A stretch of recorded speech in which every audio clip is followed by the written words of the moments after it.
अस्सलाम वालेकुम, क्या हाल है जी? ठीक ठाक हो? मैं अब्दुल्ला ते तुसीं देख रहे हो जी AAS देसी व्लॉग। हाँ जी, क्या हाल चाल ने? ठीक ठाक हो? तबीयत सेहत कैसी ने? अच्छा जी, आज दी अपडेट है जी कि मौसम माशाल्लाह बहुत प्यारा होया है। बारिश शायद वाली बात है कि बारिश भी हो जाए। तो बच्चों की अपडेट तुहानूं ये करते हैं कि ਜਿਹੜੇ दूसरी खरगोशनी ने बच्चे दिते ਸੀਗੇ ਉਹਨਾਂ ਦੇ सफ़ेद सफ़ेद बाल निकल आए ने, और ਜਿਹੜੇ 3 बच्चे पहले ਸੀਗੇ काले और सफ़ेद रंग के वो भी माशाल्लाह वड्डे वड्डे हो गए ने।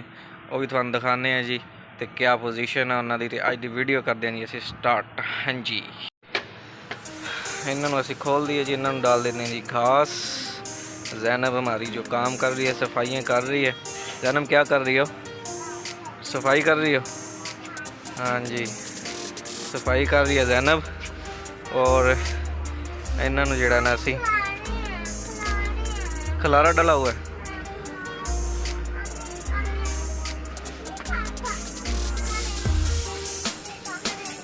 अच्छा जी, तो इन्हों असी हम डालते हैं जी घास। तो फिर तुहानूं दिखाने जी बच्चों की क्या पोजीशन है।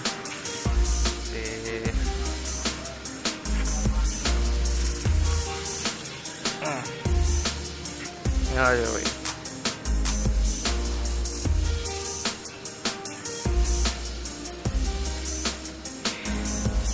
अच्छा, तो हुण चलते हैं जी असी बच्चों की तरफ। ये जी हमारी बेटी जैनब, कैसी हो? ठीक हो? अच्छा, इसको भी बड़ा है जी। हाँ, ये देखें बच्चे हम, ये जी माशाल्लाह बच्चे, माशाल्लाह जी माशाल्लाह। ये देखो जी, जी दूसरी खरगोशनी ने बच्चे दिते थे कोई माशाल्लाह सारे सफ़ेद हो गए ने। रेड रेड सी पहले, और जेडे है 2-3 बच्चे पहले वाले थे ब्लैक और वाइट वाले, ये माशाल्लाह वड्डे वड्डे हो गए ने। अखा हजे नहीं इन्होंने खोलियां सफ़ेद वाले ने भी और काले वाले ने भी। तो असी जोड़ा ना तिनों निकालते हैं, नीचे लैके चलते हैं कमरे च। तुहानूं दिखाने हैं जी, बड़ी फुर्ती हैगी इन्होंने, स्पीड ना भजते हैं। तो यह जोड़े 3 काले ने ये तुहानूं दिखाने हैं जी मज़ीद बाहर निकाल के।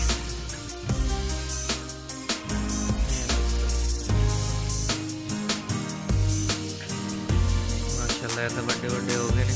दूसरे जोड़े हजे छोटे ही नहीं, उन्होंने मैं ही ना बाहर निकालिया। एक काले वाला बड़ा तेज़ है,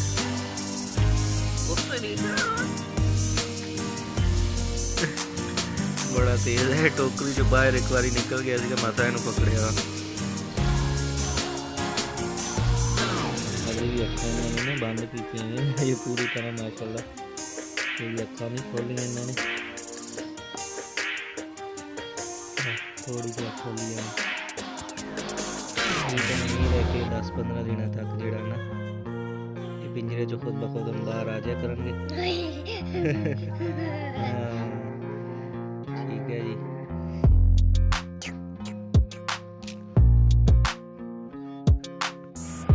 हाँ जी, सुनाओ कैसे लगे बच्चे?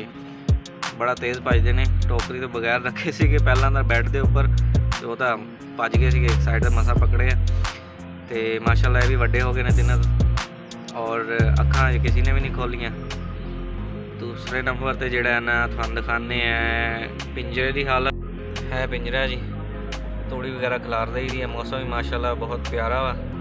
यह देखो जी बादल वगैरह बने हुए हैं, अल्लाह रखे खैर, शायद बारिश भी पै जाए। तो पिंजरे की भी माशाल्लाह जी पोजीशन वो ठीक हैगी है, गिला वगैरह नहीं होता ज़्यादा। छुट छुट करते इन्हों चोकर वगैरह भी खिलाई है।